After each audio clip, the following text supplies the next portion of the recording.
नमस्कार दोस्तों, आपके अपने चैनल हमारे संस्कार में आपका बहुत बहुत स्वागत है। आज हम आपके लिए लेकर आए हैं भादो मास महात्म्य कथा अध्याय 10। लेकिन उससे पहले अगर आप हमारे चैनल पर नए हैं और अभी तक आपने चैनल को सब्सक्राइब नहीं किया है तो आप सभी से निवेदन है, प्लीज़ हमारे चैनल को सब्सक्राइब करें, वीडियो को लाइक करें, ज़्यादा से ज़्यादा शेयर करें ताकि इन कथाओं के श्रवण का लाभ और लोगों को भी मिल सके। बेल आइकन को दबाना ना भूलें ताकि हमारी आगे आने वाली वीडियो की जानकारी आपको नोटिफिकेशन के जरिए मिल जाया करे। कमेंट्स बॉक्स में अपने प्यारे प्यारे कमेंट्स भी किया कीजिए। जय श्री कृष्ण, राधे राधे, हर हर महादेव लिखा कीजिए। चलिए अब शुरू करते हैं आज की कथा का वृतांत। ब्रह्मा जी कहते हैं, हे ब्राह्मणों, सब तीर्थों और क्षेत्रों में जो जप, होम, व्रत और तपस्या तथा दान के फल प्राप्त होते हैं, उनमें से ऐसा कोई भी जान नहीं पड़ता जो पुरुषोत्तम अक्षेत्र में रहने के फल की बराबरी कर सके। अब बार बार और अधिक कहने की क्या ज़रूरत है। वह पुरुषोत्तम अक्षेत्र सबसे महान है, यह बात सत्य है, सत्य है, सत्य है। समुद्र के जल से घिरे हुए पुरुषोत्तम तीर्थ का एक बार भी दर्शन कर लेने पर तथा ब्रह्म विद्या का एक बार भी बोध हो जाने पर मनुष्य फिर से गर्भ में नहीं आता।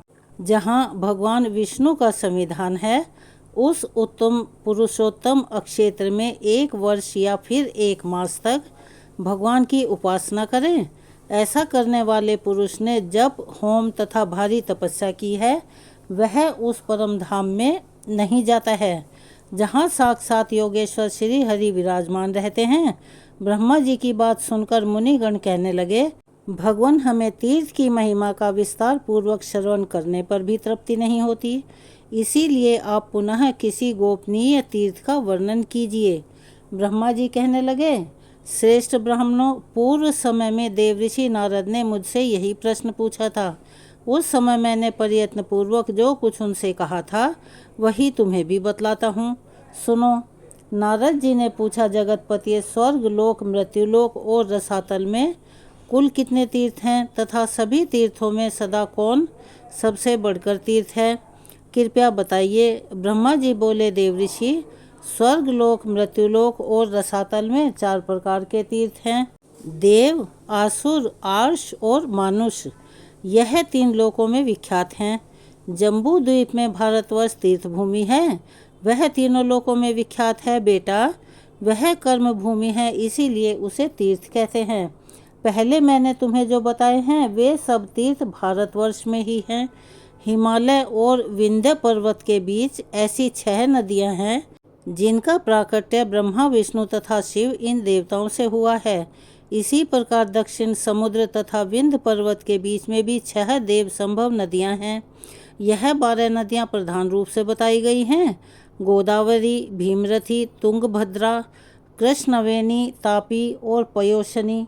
यह विंध्य पर्वत के दक्षिण की नदियां हैं। भागीरथी, नर्मदा, यमुना, सरस्वती, विशोका और विस्तता यह विंध्याचल और हिमालय पर्वत से संबंध रखने वाली नदियां हैं। इन पुण्यमयी नदियों को देवतीर्थ बताया गया है। गए, कोलासुर, व्रत, त्रिपुर, अंधक, हायमुर्धा, लवण, नमुची, शर्यंक, यम, पाताल, केतुमय तथा पुष्कर, इनके द्वारा आवर्त तीर्थ आसुर कहलाते हैं। प्रभास, भार्गव, अगस्ती, नरनारायण, वशिष्ठ, भारद्वाज, गौतम और कश्यप इन ऋषि मुनियों द्वारा सेवित तीर्थ ऋषि तीर्थ हैं। अम्बरीश, हरिश्चंद्र, मानधाता, मनु, कुरु, कनखल, भद्राक्ष, सगर, शुभ्र, नचिकेता, वृषाकपि तथा अरिंदम आदि मानवों द्वारा निर्मित तीर्थ मानुष कहलाते हैं। यह सब यश तथा उत्तम फल की सिद्धि के लिए बनाए गए हैं। तीनों लोकों में कहीं भी जो अपने आप प्रकट हुए देव तीर्थ हैं, उन्हें पुण्य तीर्थ कहा गया है। इस प्रकार मैंने तीर्थ भेद बतलाए हैं। महादैत्य राजा बलि देवताओं के अजय शत्रु हुए। उन्होंने धर्म, यश, प्रजा पालन, गुरु भक्ति, सत्य भाषण, बल पराक्रम, त्याग और क्षमा के द्वारा सम्मान प्राप्त किया, जिसकी लोकों में कहीं कोई तुलना ही नहीं है। उनकी बढ़ती हुई समृद्धि को देखकर एक बार देवताओं को बड़ी चिंता हुई। वे आपस में सलाह करने लगे कि हम बलि को कैसे जीतें। राजा बलि के शासनकाल में तीनों लोक निष्कंटक थे। कहीं पर आदि व्याधि या शत्रुओं की बाधा नहीं थी। अनावृष्टि और अधर्म का तो नाम ही नहीं था। स्वप्न में भी किसी को दुष्ट पुरुष का दर्शन नहीं होता था। देवताओं को उनकी उन्नति बाण की तरह चुभने लगी। बलि की कीर्ति रूपी तलवार से वे टुकड़े टुकड़े हुए जाते थे तथा उनके शासन रूपी शक्ति से देवताओं के समस्त अंग विदीर्ण हो रहे थे। इसीलिए उन्हें कभी शांति नहीं मिलती थी। अब देवता उनसे द्वेष करने लगे, उनके यश रूपी अग्नि से जलने लगे। इसीलिए देवतागण व्याकुल होकर भगवान विष्णु की शरण में गए। जाकर देवतागण कहने लगे, हे शंख चक्र और गदा धारण करने वाले जगन्नाथ, हम पीड़ित हैं, हमारी सत्ता छिन गई है। आप हमारी रक्षा के लिए अस्त्र शस्त्र धारण करते हैं। आप जैसे स्वामी के होते हुए हम पर ऐसा दुख आ पड़ा है। हमारी जो वाणी आपको प्रणाम करती थी वही एक दैत्य को कैसे नमस्कार करेगी। हे सुरेश्वर, आपके ऐश्वर्य से पुष्ट होकर अपने ही पराक्रम से तीनों लोकों को जीतकर हम स्थिर होंगे। अब दैत्य को हम कैसे नमस्कार करें। देवताओं का ऐसा वचन सुनकर दैत्यों का संहार करने वाले भगवान ने देव कार्य की सिद्धि के लिए इस प्रकार कहा। श्री भगवान बोले, देवताओं, बलि मेरा भक्त है, उसे देवता या असुर कोई भी नहीं मार सकते। जैसे तुम लोग मेरे द्वारा पालन पोषण के योग्य हो, वैसे ही बलि भी है। मैं बिना युद्ध के ही स्वर्ग से बलि का राज्य छीन लूँगा और बलि को बांधकर तुम्हारा राज्य तुम्हें लौटा दूंगा। ब्रह्मा जी कहते हैं, हाँ, बहुत अच्छा कहकर देवता स्वर्ग में चले गए। इधर देवताओं के स्वामी भगवान विष्णु ने आदिति के गर्भ में प्रवेश किया। उनके जन्म के समय अनेक प्रकार के उत्सव होने लगे। यज्ञ पुरुष स्वयं ही वामन रूप में अवतरित हुए। इसी समय बलवान में श्रेष्ठ बलि ने अश्वमेध यज्ञ की दीक्षा ली। प्रधान ऋषि तथा वेदांग के ज्ञाता पुरोहित शुक्राचार्यों ने उस यज्ञ का आरंभ कराया। स्वयं शुक्र ही यज्ञ के आचार्य थे। उस यज्ञ में हविष्य का भाग लेने के लिए जब सब देवता निकट आए, तब दान दो, भोजन करो, सबका सत्कार करो, पूर्ण हो गया, पूर्ण हो गया, ऐसा शब्द यज्ञ मंडप में गूंजने लगे। उस समय विचित्र कुंडल धारण किए साम गान करते हुए वामन जी धीरे धीरे यज्ञशाला में पहुंच गए और वहां आने पर वे यज्ञ की प्रशंसा करने लगे। शुक्राचार्य ने उन्हें देखते ही पहचान लिया कि यह ब्राह्मण रूपधारी वामन देवता वास्तव में दैत्यों के विनाशक, यज्ञ और तपस्या के फल देने वाले और राक्षस कुल का संहार करने वाले साक्षात विष्णु हैं। बलवानों में श्रेष्ठ महातेजस्वी राजा बलि अक्षत्रिय धर्म के अनुसार विजयी होकर भक्तिपूर्वक धन का दान करते हुए अपनी पत्नी के साथ यज्ञ की दीक्षा लेकर बैठे थे और हविष्य का हवन करते हुए यज्ञ पुरुष का ध्यान कर रहे थे। शुक्राचार्य जी ने वामन जी को पहचान कर तुरंत ही राजा बलि से कहा, राजन, यह जो बोने शरीर वाले ब्राह्मण तुम्हारे यज्ञ में आए हैं, वे वास्तव में ब्राह्मण नहीं, यज्ञ वाहन यज्ञेश श्री विष्णु हैं। प्रभु, इसमें तनिक संदेह नहीं है कि यह देवताओं का हित करने के लिए ही बालक रूप धारण करके तुमसे कुछ याचना करने आए हैं। इसीलिए पहले मुझसे सलाह लेकर पीछे इन्हें कुछ देना चाहिए। यह सुनकर शत्रु विजयी बलि ने अपने पुरोहित शुक्राचार्य से कहा, मैं धन्य हूँ जिसके घर पर साक्षात यज्ञेश्वर मूर्तिमान होकर पधारे और कुछ याचना करते हैं। अब इसमें सलाह लेने के योग्य कौन सी बात रह जाती है। ऐसा कहकर पत्नी और पुरोहित शुक्राचार्य के साथ राजा बलि उस स्थान पर आए जहां आदिति नंदन वामन जी विराजमान थे। राजा ने हाथ जोड़कर पूछा, भगवान बताइए आप क्या चाहते हैं। तब वामन जी ने कहा, महाराज, केवल 3 पग भूमि दे दीजिए और किसी धन की मुझे कोई आवश्यकता नहीं है। बहुत अच्छा कहकर राजा बलि ने रत्न जड़ित कलश से जल लिया और वामन जी को भूमि संकल्प करके दे दी। सभी महर्षि और शुक्राचार्य चुपचाप मौन हुए देखते रहे। वामन जी ने धीरे से कहा, राजन, स्वस्थ आप सुखी रहें, मुझे मेरी नापी हुई 3 पग भूमि दे दीजिए। तब बलि ने तथास्तु कहकर जैसे ही वामन जी की ओर देखा, वे विराट रूप हो गए। चंद्रमा और सूर्य उनकी छाती के सामने आ गए। उन्हें इस रूप में देखकर पत्नी सहित दैत्य राज्य बलि ने विनय पूर्वक कहा, जगदमयी विष्णु, आप अपनी शक्ति भर पैर बढ़ाइए। तब श्री विष्णु बोले, दैत्यराज, आज देखो मैं पैर बढ़ाता हूँ। बलि ने कहा, बढ़ाइए प्रभु, अवश्य बढ़ाइए। तब भगवान ने पृथ्वी के नीचे स्थित कच्छप की पीठ पर पैर रखकर पहला पग बलि के यज्ञ में रखा, किंतु उनका दूसरा पग ब्रह्मलोक तक जा पहुंचा। उस समय उन्होंने बलि से कहा, दैत्य, मेरा तीसरा पग रखने के लिए तो अब स्थान ही नहीं बचा, कहाँ रखूं? स्थान दो। यह सुनकर बलि ने हंसते हुए कहा, हे जगन्मयी देवेश्वर, आपने ही तो जगत की सृष्टि की है, मैं तो इसका सृष्टा नहीं हूँ। अगर यह छोटा और थोड़ा हो गया है तो इसमें आपका ही दोष है, मैं क्या करूँ? केशव, फिर भी मैं कभी असत्य नहीं बोलता, इसीलिए आप मेरे सत्य की रक्षा करते हुए अपना तीसरा पग मेरी पीठ पर ही रखिए। बलि का यह वचन सुनकर वेद त्रयी रूप देव पूजित भगवान प्रसन्न होकर बोले, दैत्यराज, आज मैं तुम्हारी भक्ति से बहुत प्रसन्न हूँ।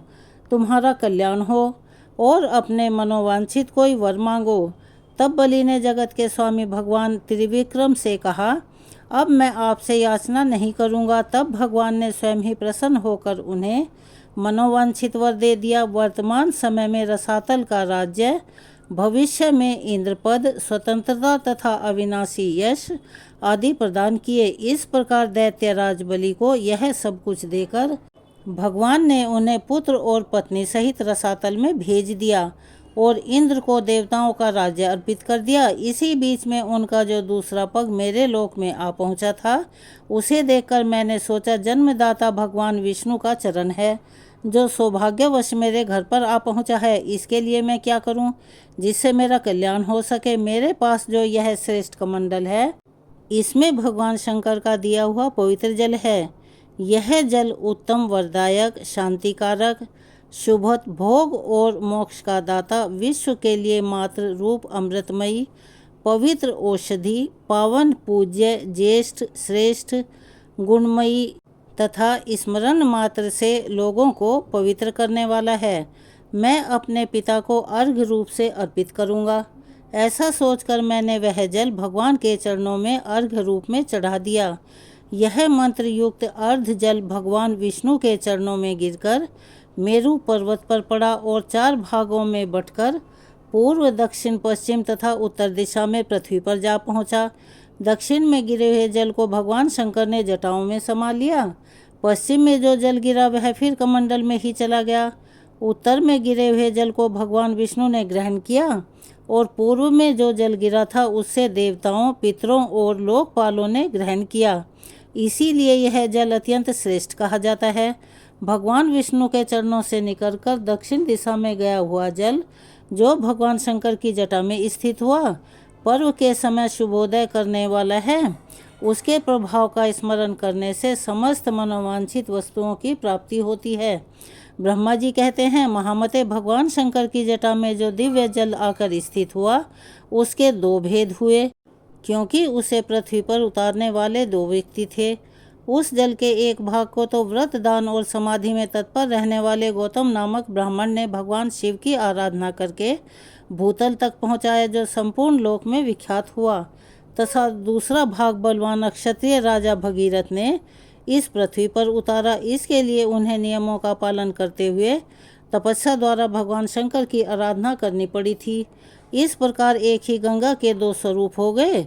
एक समय की बात है, महर्षि गौतम कैलाश पर्वत पर गए और मौन भाव से कुशा बिछाकर उस पर बैठे, फिर पवित्र होकर इस स्तोत्र का गान करने लगे। गौतम मुनि बोले कि भोग की अभिलाषा रखने वाले जीवों को मनोवांछित भोग प्रदान करने वाले हे पार्वती सहित भगवान शंकर उत्तम गुणों से युक्त 8 विराट स्वरूप धारण करते हैं। इस प्रकार विद्वान पुरुष प्रतिदिन भगवान महादेव जी की स्तुति किया करते हैं। महेश्वर का जो पृथ्वी में शरीर है, वह अपने विश्व द्वारा सुख पहुँचाने वाले समस्त चराचर जगत का भरण पोषण करने, उसकी संपत्ति बढ़ाने तथा सबका अभ्युदय करने के लिए है। शांतिमयी शरीर वाले भगवान शिव ने जगत की सृष्टि, पालन और संहार करने के लिए पृथ्वी के आधारभूत जल का स्वरूप धारण किया है। उनका वह लोक प्रतिष्ठित रूप सब लोगों को सुख पहुँचाने वाला तथा धर्म की सिद्धि करने का भी कारण है। महेश्वर, आपने समय की व्यवस्था करते हुए अमृत का स्रोत बहाने जीवों की सृष्टि पालन और संहार करने तथा प्रजा को मोह सुख और उन्नति का अवसर देने के लिए सूर्य चंद्रमा तथा अग्नि का शरीर धारण किया है। हे ईश, आपने जो वायु का रूप ग्रहण किया है उसमें भी एक रहस्य है। सब लोग प्रतिदिन बढ़े चलें, फिर शक्ति का उपार्जन करें, अक्षरों का उच्चारण कर सकें, जीवन कायम रहे और अनेक प्रकार के आमोद प्रमोद की सृष्टि हो, इसीलिए आपका यह रूप है। भगवान, इसमें तनिक भी संदेह नहीं है कि आप अपने आप को आप ही ठीक ठीक जानते हैं। भेद अर्थात अवकाश के बिना ना तो क्रिया ही हो सकती है, ना ही धर्म हो सकता है, ना अपने या पराये का बोध होगा, ना दिशा अंतरिक्ष दिव्यलोक पृथ्वी तथा भोग और मोक्ष का ही अंतर्जान पड़ेगा। इसीलिए महेश्वर, आपने यह आकाश रूप ग्रहण किया है। भगवान शिव की प्रिय शिवा देवी भी नित्य ही भव अर्थात भगवान शंकर में उनका भाव हार्दिक अनुराग पूर्ण रूप से बढ़ा हुआ है। वे इस भवसागर की उत्पत्ति में स्वयं कारण हैं तथा सर्व कारण महेश्वर के आश्रित हैं। शिवा समस्त शुभ लक्षणों से संपन्न तथा विश्व विधाता शिवजी की विलक्षण शक्ति हैं। संसार की उत्पत्ति, स्थिति, अन्न की वृद्धि तथा लय, यह सनातन भाव जहाँ होते रहते हैं वह एकमात्र पार्वती जी का ही स्वरूप है। वे भगवान शंकर की प्राण वल्लभा हैं और उनके लिए कुछ भी असाध्य नहीं है। गौतम जी के इस प्रकार स्तुति करने पर वृषभांकित ध्वजा वाले साक्षात भगवान शिव उनके सामने प्रकट हुए और प्रसन्न होकर बोले, गौतम, तुम्हारी भक्ति स्तुति तथा उत्तम व्रत से मैं बहुत संतुष्ट हूँ। मांगो, तुम्हें क्या दूँ? जो वस्तु देवताओं के लिए भी दुर्लभ हो वह भी तुम मांग सकते हो। गौतम मुनि ने कहा, जगदीश्वर, समस्त लोगों को पवित्र करने वाली इन पावन देवी को, जो आपकी जटा में स्थित और आपको परम प्रिय हैं, ब्रह्मगिरी पर छोड़ दीजिए। ये समुद्र में मिलने तक सबके लिए तीर्थ रूप होकर रहें। इनमें स्नान करने मात्र से मन, वाणी और शरीर द्वारा किए हुए ब्रह्म हत्या आदि समस्त पाप नष्ट हो जाएं। चंद्र ग्रहण, सूर्य ग्रहण, अनारंभ, विषुव योग, संक्रांति तथा वैधृति योग के आने पर अन्य पुण्य तीर्थों में स्नान करने से जो फल मिलता है वह इनके स्मरण मात्र से ही प्राप्त हो जाए। यह समुद्र में पहुँचने तक जहाँ जहाँ जाएं वहाँ वहाँ आप अवश्य रहें। यह श्रेष्ठ वर मुझे प्राप्त हो सके प्रभु, तथा इनके तट से 1 योजन से लेकर 10 योजन की दूरी तक के भीतर आए हुए महापातकी मनुष्य भी अगर स्नान किए बिना ही मृत्यु को प्राप्त हो जाएं तो वे भी मुक्ति के भागी हो सकें। ब्रह्मा जी कहते हैं, गौतम मुनि की यह बात सुनकर भगवान शंकर बोले, इससे बढ़कर दूसरा कोई तीर्थ ना हुआ है और ना ही होगा। यह बात सत्य है, सत्य है, सत्य है और वेद में भी निश्चित की गई है कि गौतमी गंगा अर्थात गोदावरी सब तीर्थों से अधिक पवित्र है। ऐसा कहकर भगवान अंतर्ध्यान हो गए। लोक पूजित भगवान शिव के चले जाने पर गौतम मुनि ने उनकी आज्ञा से जटा सहित सरिताओं में श्रेष्ठ गंगा जी को साथ लेकर देवताओं से घिरकर ब्रह्मगिरी में प्रवेश किया। उस समय महाभाग्य महर्षियों, ब्राह्मण तथा अक्षत्रिय भी आनंद मगन होकर जय जयकार करते हुए ब्रह्म ऋषि गौतम की प्रशंसा करने लगे।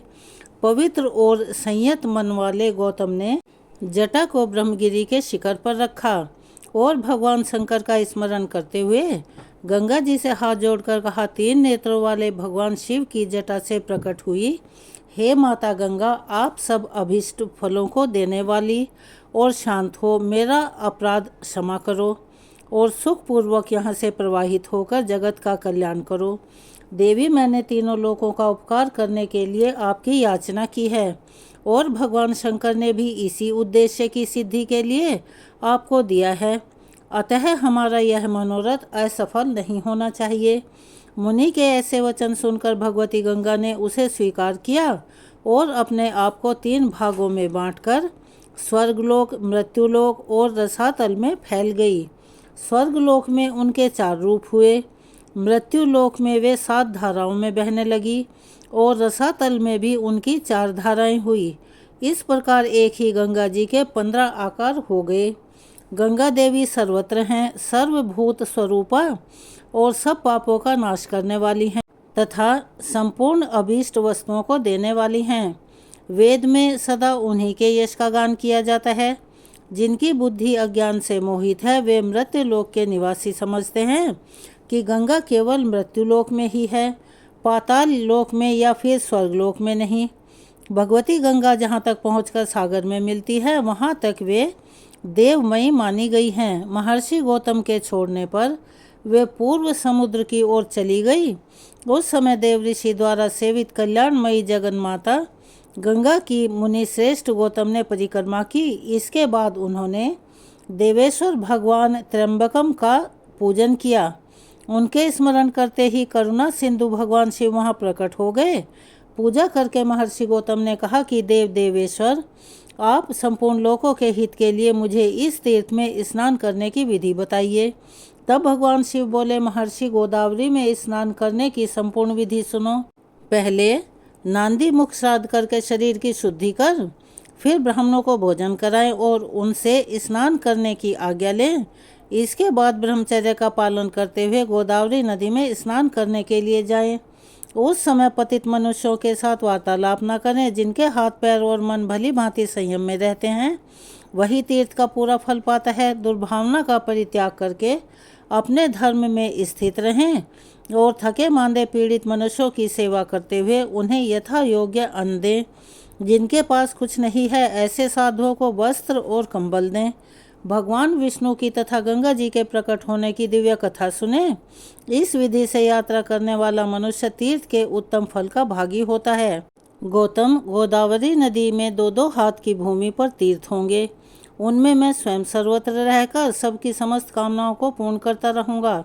सरिताओं में श्रेष्ठ नर्मदा अमरकंटक पर्वत पर अधिक उत्तम मानी गई है। यमुना का विशेष महत्व उस स्थान पर है जहाँ वे गंगा में मिली हैं। सरस्वती नदी प्रभास तीर्थ में श्रेष्ठ बताई गई है। तृष्णा, भीष्मरथी और तुंगभद्रा, इन 3 नदियों का जहाँ समागम हुआ है वह तीर्थ मनुष्यों को मुक्ति देने वाला है। इसी प्रकार पयोशनी नदी भी जहाँ तप्ती अर्थात ताप्ती में मिली है वह तीर्थ मोक्षदायक है। परंतु यह गौतमी गंगा मेरी आज्ञा से सर्वत्र सर्वदा और सब मनुष्यों को स्नान करने पर मोक्ष प्रदान करेंगी। कोई कोई तीर्थ किसी विशेष समय में देवता का शुभागमन होने पर अधिक पुण्यमयी माना जाता है, किंतु गोदावरी नदी सदा ही सबके लिए तीर्थ है। मुनि श्रेष्ठ, 200 योजन के भीतर गोदावरी नदी में 3.5 करोड़ तीर्थ होंगे। यह गंगा निम्नांकित नामों से प्रसिद्ध होगी: माहेश्वरी, गंगा, गौतमी, वैष्णवी, गोदावरी, नंदा, सुनंदा, कामदायिनी, ब्रह्म तेज समानता तथा सर्व पाप प्रनाशिनी गोदावरी मुझे सदा ही प्रिय है। यह स्मरण मात्र से पाप राशि का विनाश करने वाली है। 5 भूतों में जल श्रेष्ठ है। जल में भी जो तीर्थ का जल है वही सर्वश्रेष्ठ माना गया है। तीर्थ जल में भी भागीरथी गंगा श्रेष्ठ है और उनसे भी गौतमी गंगा उत्कृष्ट मानी गई है, क्योंकि वे भगवान शंकर की जटा के साथ लाई गई थी। इसीलिए इनसे बढ़कर कल्याणकारी तीर्थ कोई दूसरा नहीं है। इसीलिए हे मुनि, स्वर्ग, पृथ्वी और पाताल में भी गंगा सब मनोरथों को पूर्ण करने वाली है। ब्रह्मा जी कहते हैं, नारद, इस प्रकार साक्षात भगवान शंकर ने संतुष्ट होकर महात्मा गौतम को गोदावरी का जो महात्म्य बताया था वही मैंने तुम्हें सुनाया है। इसके आगे का वृतांत हम आपको अपनी अगली वीडियो में सुनाएंगे, जिसमें भागीरथी गंगा के अवतरण की बहुत ही मनोहारी कथा आपको सुनाई जाएगी। आप उसका इंतज़ार कीजिए। अगर आप हमारे चैनल पर नए हैं और अभी तक आपने हमारे चैनल को सब्सक्राइब नहीं किया है तो आप सभी से निवेदन है कि प्लीज़ हमारे चैनल को सब्सक्राइब करें, वीडियो को लाइक करें, ज़्यादा से ज़्यादा शेयर करें ताकि यह कथाएं और लोगों तक भी पहुंच सकें। बेल आइकन को दबाना ना भूलें ताकि हमारी आगे आने वाली वीडियो की जानकारी आपको नोटिफिकेशन के ज़रिए मिल जाया करे। अपना प्यार और सहयोग हमें ऐसे ही देते रहें। कमेंट्स बॉक्स में जय श्री कृष्णा, राधे राधे, हर हर महादेव लिखना ना भूलें। आपका एक छोटा सा प्रयास हमारे लिए काफ़ी मददगार सिद्ध होता है। इसीलिए आपसे निवेदन है कि प्लीज़ हमारे लिए कमेंट्स किया कीजिए, चैनल को सब्सक्राइब कीजिए, वीडियो को लाइक और शेयर कीजिए। धन्यवाद।